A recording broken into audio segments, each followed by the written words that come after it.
Tila di na natapos ang kalbaryo ng paglubog sa baha sa Metro Manila gaya sa Quezon City na umabot hanggang dibdib ang tubig.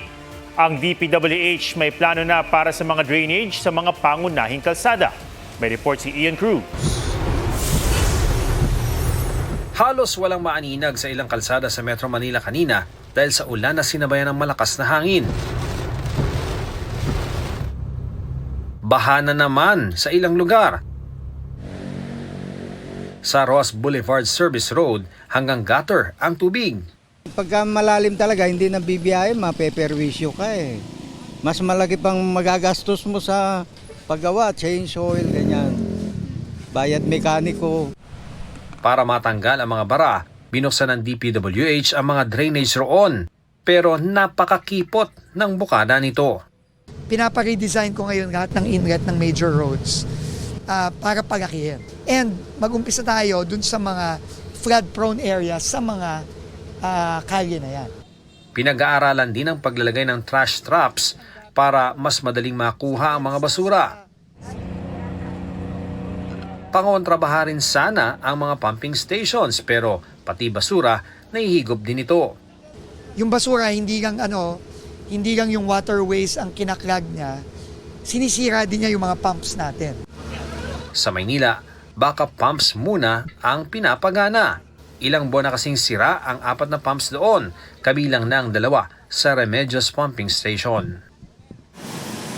Plano rin ng DPWH na magtayo ng detention basin sa Raha Sulaiman Park na magkakaroon ng kapasidad na mahigit 3 million liters ng tubig.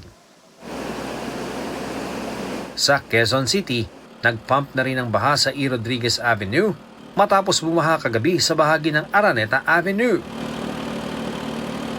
Umabot naman hanggang dibdib ang tubig sa N.S. Amoranto Street na karugtong ng G. Araneta Avenue nang bumuhos ang napakalakas na ulan kaninang umaga. Pinalutang ng baha ang mga basura sa kanal at bangketa. Wala pang isang oras, humupa na rin ang baha. Ayon kay Pangulong Bongbong Marcos, mas mabilis na ang paghupa kumpara sa mga nakaraang pagkakataon. Mas bawas na rin anya ang baha dahil hanggang tuhod na lang daw ang inabot sa ibang lugar.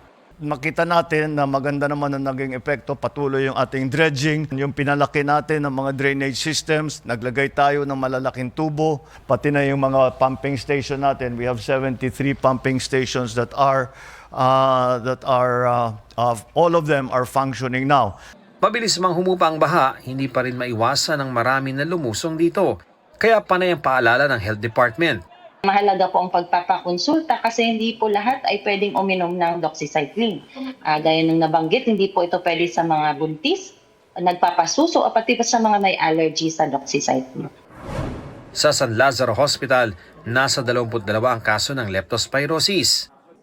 Ayon sa Chief Medical Professional Staff ng ospital, dahil sa sunod-sunod na ulan, posibleng dumami pa ang mga kaso ng leptospirosis. Nitong August 8, umabot na sa 3,440 ang kaso ng leptospirosis sa bansa, patay sa tala ng DOH. Ian Cruz, GMA News.